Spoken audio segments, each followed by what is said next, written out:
Okay, good afternoon everyone, and welcome to this important and timely panel discussion on the Road to REF 2021. We're delighted to have James Wilsden chair this panel, and accompanying him is a panel of distinguished speakers who, between them, will hopefully be able to offer various different perspectives from different vantage points on this very burning issue. This event is hosted by Palgrave Communications, a fully open access journal covering the humanities and social sciences. And in 2017, we'll be publishing a special issue in the journal on the future of research assessment, and that issue is edited by James, and our panellists are contributors to that. We've already started publishing some of the papers in that collection ahead of the official launch, so do check out the website. You can read those papers. They're all open access, and a few of them are included in the pack that you've been provided with, so you can read them in hard copy. We're continuing to welcome submissions for this special issue, so if any of you or your colleagues are interested in writing a paper or submitting an article proposal, do get in touch with James or me, and we can talk about your ideas and discuss submission deadlines. There's a great deal of flexibility over the submission deadline, so hopefully we can accommodate as many people as possible. And we really hope that that special issue becomes a repository for ongoing vibrant debate on this very fast-moving topic. I'm James Wilson from Sheffield University, and just to add my welcome to that of Gino to this discussion, and our thanks to Palgrave Communications and to the wider Springer Nature family for hosting this discussion, which marks the emergence of this thematic collection. One of the nice things of doing stuff through a journal like Palgrave Communications is that special issues don't have a beginning, middle and end and a cover and a date. They can sort of evolve progressively over time, and so we thought it would be good to have this event to mark the start of the process, the publication of the first few papers, but also to signal our intent for this collection to make an ongoing contribution to these debates in the UK and internationally over the next year and beyond. Our motivation in having a collection on this theme was firstly that 2016 marked 30 years since the introduction of national research assessment in the UK. The first, well, it wasn't even called the RAE back then. I had a nice slide that showed you the evolution of the assessment system, which you'll have to now imagine, through its successive iterations from 1986 to the present day. So that was partly the motivation. We felt it was 30 years was a good enough reason to take stock and to reflect a bit more deeply, to reflect comparatively, which is part of the focus of this evening, on how our system has developed relative to other attempts to do something similar. And the second sort of immediate trigger in a UK-specific context was the process of evaluation of REF 2014 that had taken place over the period of 2014-2015, and indeed to which I and other panellists had contributed in various ways, which was focusing then on the debate over the form and shape of the next REF.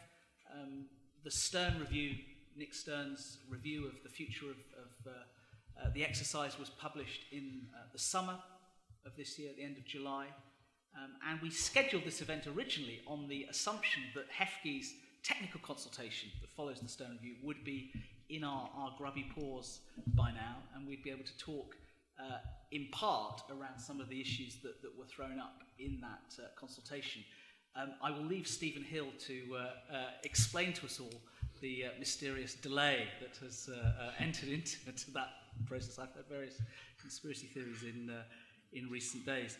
But it highlights, if nothing else, that the road to REF 2021 has been and continues to be somewhat long and winding, and we were reminding ourselves on the way in today that one manifestation of that is that, of course, it was going to be the road to REF 2020. We started out expecting the next national assessment 6 years on, and it's ended up 7 years on. So that's an interesting reflection of the kinds of complexity that can enter into these sorts of exercises, but also to be, to give credit where it's due, I think, to HEFGI and other actors in the public funding system.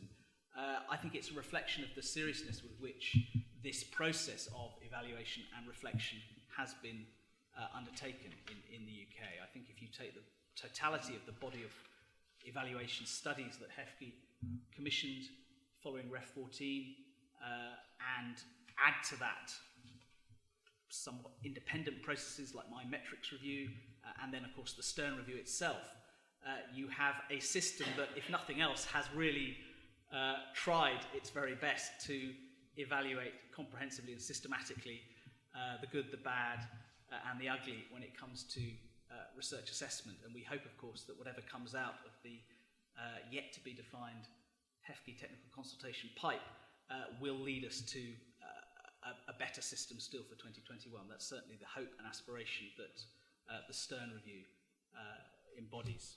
So I won't say more than that. We're very pleased to have a great panel to kick this discussion off. There's also a lot of very knowledgeable, experienced people in the room, so I hope we'll have some time for good questions and discussion.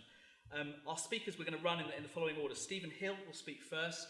Stephen is Head of Research and Health Policy at HEFGE and is responsible for the design and development of the next REF. So Stephen will speak first. Gemma is going to speak next, Gemma Derrick, who is co-director of the Centre for Higher Education Research and Evaluation at Lancaster University. We're then going to look internationally and hear from Gunnar Sivertsen. Gunnar is research professor and head of bibliometric research at the Nordic Institute for Studies in Innovation, Research and Education in Oslo, and has done a lot of really influential comparative analysis of different research assessment systems across Europe. And then finally, Cameron Nayland, now based at Curtin University at this part of the time, where he's Professor of Research Communications and also a very well-known speaker, writer, thinker and advocate in the whole landscape around open science and open research. So we very much look forward to hearing what they've all got to say. The final thing I'd say about Palgrave Communications as the venue for this discussion is that I think in these kind of topic areas where there's a very wide interest in research that's published not only from other academics but from people in the policy environment, people in the funding environment, it's really helpful to have an OA arena in which to have that discussion. So to my mind, and one of the reasons I've been a strong supporter of Palgrave Communications since its establishment is that for those of us that work in very proximate policy relevant fields, this kind of OA interdisciplinary platform environment is a very, very conducive one to foster the sort of discussion that you want to have within the academy, but also more widely, and it's very much in that spirit that we've organised this evening's discussion. So with that, let me hand to Stephen. So I'm going to say a little bit about